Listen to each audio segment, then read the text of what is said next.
அஸ்ஸலாமு அலைக்கும். Hi friends. Welcome back to my channel. நீங்க எல்லாரும் நலமா இருப்பீங்கன்னு நம்புகிறேன். அல்ஹம்துலில்லாஹ் நானும் நலமா இருக்கிறேன். இன்றைக்கும் ஒரு இன்ட்ரெஸ்ட்டான வீடியோவோட உங்களை சந்திப்பது சந்தோஷம். வாங்க இந்த லேசான முறை இந்த ரொட்டி எப்படி செய்யுதுன்னு பார்ப்போம். பிகினர்களுக்கும் இது யூஸ்ஃபுல்லாக இருக்கும் வேண்டாம் அவங்களுக்கும் அவசரமாக செஞ்செடுத்து கேளு. இந்த ரொட்டி செய்கிறதுக்கு தேங்காய் அப்படி ஒன்றும் இல்லாமல் இந்த முட்டை கலவையோடு தான் இந்த ரொட்டி செய்ய போகிறேன். வீடியோ லாஸ்ட் வரை நீங்கள் ஸ்கிப் பண்ண பாருங்கள். இந்த ரொட்டி செய்கிறதுக்கு நான் கோதுமை மாவு தான் எடுத்துருந்தேன். ஒரு க்ளீனான பவுல் எடுத்துக்கோங்க. அதில் 1 1/4 கப் அளவு கோதுமை மாவு சேர்த்துக்கோங்க. கோதுமை மாவுக்கு நீங்கள் தேவையான அளவு உப்பு, தண்ணி ஊற்றி கொஞ்சம் கொஞ்சமாக தண்ணி ஊற்றி அந்த தோசை பாத்துக்கு மாதிரி நீங்கள் மாவை ரெடி பண்ணி எடுத்துக்கணும். இப்போ தண்ணியும் உப்பும் சேர்த்த போது இந்த நல்லா ஒரு விஸ்கால கலந்துட்டுக்கோங்க. எந்தவித கட்டியும் இல்லாமக்கி நீங்கள் மாவை கரைச்சி எடுத்துக்கணும். மாவு வந்து மிச்சம் தண்ணியும் இல்லாமக்கி கெட்டியும் இல்லாமக்கி இருக்கணுமா. நான் காட்டுற மாதிரி நீங்கள் மாவை ரெடி பண்ணி எடுத்துக்கோங்க. மாவெல்லாம் இப்படி கரைச்ச பிறகு ஒரு விஸ்கால கரைச்ச பிறகு ஒரு ஸ்பூன் எடுத்து ஒரு புளிக்கரண்டி சரி எடுத்து இப்படி கலந்துட்டு பாருங்க. இப்படி தான் மாவு இருக்கணும்.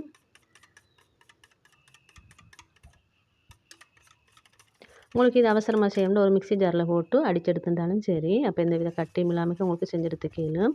இப்போ இந்த ரொட்டி செய்கிறதுக்கு வந்து நான் கொஞ்சம் மரக்கறி கொஞ்சம் வெட்டி எடுத்துனேன். கேரட், அதோட லீவ்ஸ், பெரிய சைஸ் வெங்காயம் உண்டு, சின்ன கறி கொச்சிக்காய், அதில் சின்ன கொச்சிக்காய் உண்டு.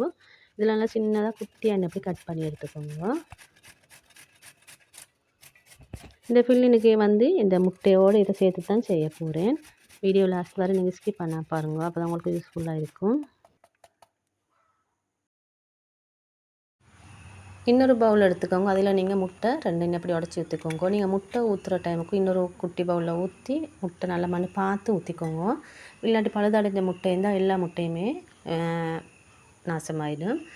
இப்போ இந்த டைமுக்கு முட்டை நீங்கள் ரூம் டெம்பரேச்சரில் இருக்கணும். இதோட வந்து மிளகுத்தூள், உப்புத்தூள், அதோட கட்டர்த்தூள் சேர்த்துக்கேளு. உங்களோட காரத்துக்கு ஏற்ப சேர்த்துக்கோங்க. நான் மிளகுத்தூள் 1 டீஸ்பூனும் கட்டர்த்தூள் 1/4 டீஸ்பூனும் சேர்த்து நான் ஒரு விஸ்கால இன்னப்போ நல்லா அடித்து எடுத்துட்டேன். இதெல்லாம் நல்லா கரையும் அளவுக்கு நீங்கள் எப்படி அடித்து எடுத்துக்கோங்க.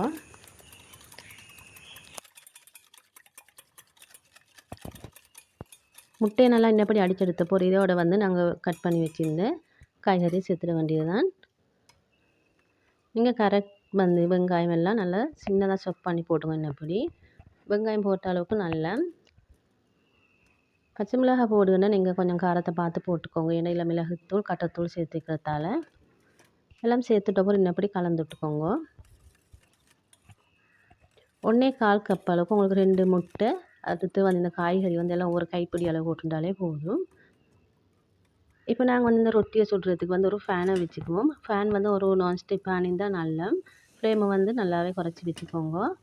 இப்போ ஃபஸ்ட் தடவை நாங்கள் ஊற்றுற டைமுக்கு கொஞ்சம் பட்டர் பூசிக்கோங்க ஃபேனுக்கு. போட்ட பிறகு இன்னப்படி மாவை ஒரு குழிக்கரண்டியால் ஊற்றி இன்னப்படி ரொட்டேட் பண்ணி எடுத்துக்கோங்க.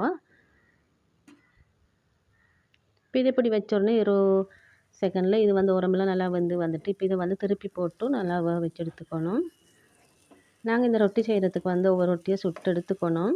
2 ரொட்டி வச்சதில் தான் ஃபில்லிங் வைக்கணும். இப்போ இந்த ரொட்டி சுட்டு எடுத்த பிறகு நான் இப்போ அடுத்த ரொட்டி தான் ஊற்றி எடுத்துக்க போகிறேன். எப்படி வீடியோ லாஸ்ட் வரை ஸ்கிப் பண்ண பாருங்கள். புதுசாக பார்க்குறவங்க மறக்காமல் சப்ஸ்கிரைப் பண்ணிக்கோங்க. பக்கத்தில் பெல் பட்டனை கிளிக் பண்ணிக்கோங்க. அப்போ தான் இதில் வர வீடியோ உங்களுக்கு நோட்டிஃபிகேஷனாக வந்து சேரும். மறக்காமல் வீடியோ பார்த்துட்டு ஃப்ரெண்ட்ஸ் லைக் பண்ணுங்கள். அப்போ தான் எனக்கு ஒரு மோட்டிவேஷனாக இருக்கும்.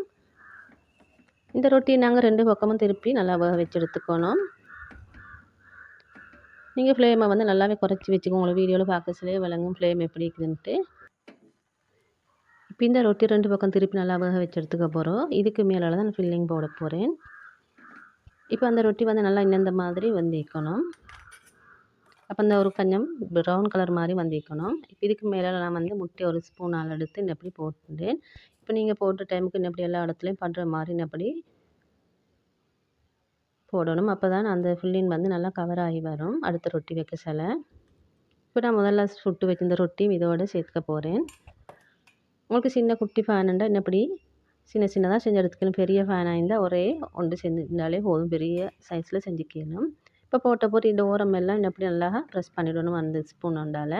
இப்போ ப்ரெஸ் பண்ணிவிட்ட பிறகு ஓரத்தில் இன்னும் கொஞ்சம் அந்த முட்டை கலவையை ஊற்றிக்கணும். அந்த காய்கறி ஒன்றும் இல்லாமக்கி அப்போ தான் நல்லா ஃபில்லிங் எல்லாம் நல்லா கவர் ஆகி வரும்.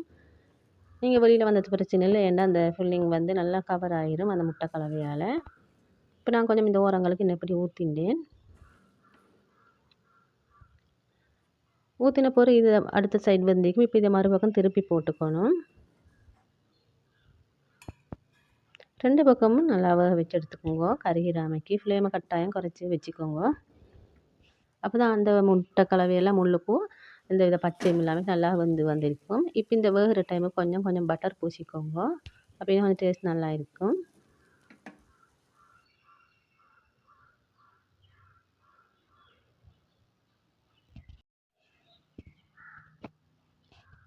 ஒரு 10 நிமிஷத்துக்குள்ள செய்யணும்னா இந்த ரொட்டி உங்களுக்கு செஞ்செடுத்து கேளும். இப்போ இது 2 பக்கமும் திருப்பி போட்டு வந்த அப்புறம் நான் இப்போ இதை இறக்கிக்க போகிறேன். இறக்கின போகிறோம் அடுத்தடுத்த ரொட்டி இது போல் செஞ்செடுத்துட்டேன். இது வந்து லாஸ்ட்டுக்கு செஞ்சது தான். இப்போ அதே போல் தான் இது ரொட்டி ஒன்றை சுட்டு எடுத்து வச்ச பிறகும் உங்களுக்கும் அடுத்த ரொட்டி செஞ்செடுத்து கேளும். இல்லாட்டி ஒரு அரைவாசி ரொட்டியை சுட்டு வச்ச பிறகும் ஒவ்வொரு ஃபில்லினும் உங்களுக்கு அவசரமாக செஞ்செடுத்து கேளும். இப்போ லாஸ்ட்டாக இருந்த முட்டை கலவை இதோடய ஊற்றிட்டேன். இன்ஷால்லா நீங்களும் ஒரு முறை ட்ரை பண்ணி பாருங்கள். உங்களோட சின்னவங்க இருந்தால் லஞ்ச் பாக்ஸுக்கும் இதை உங்களுக்கு ஒரு ரெசிபியாக செஞ்சு போடலும்.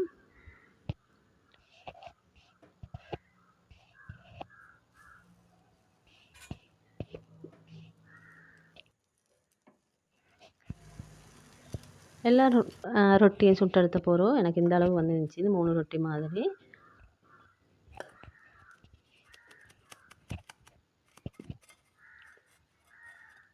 இந்த ஹாஃப் ரொட்டியை சாப்பிட்டாலே உங்களோட வயிறு நல்லா ஃபுல்லாகிடும். அப்படி ஒரு ஃபில்லிங் வச்ச ரொட்டி தான். இந்த வீடியோ பிடிச்சிருக்குன்னு நினைக்கிறேன். பிடிச்சிருந்தால் லைக் பண்ணி மறக்காமல் ஃபேமிலி ஃப்ரெண்ட்ஸ் ஷேர் பண்ணுங்கள். நான் கட் பண்ணி காட்டுறேன் எப்படின்ட்டு. அந்த உள்பகுதியில் அந்த முட்டையெல்லாம் நல்லா வெந்துருந்துச்சு. நீங்களும் இதே மாதிரி ட்ரை பண்ணுங்கள் கட்டாயம். இன்னும் ஒரு வீடியோவில் சந்திக்கும் வரை தேங்க்ஸ் ஃபார் வாட்சிங்.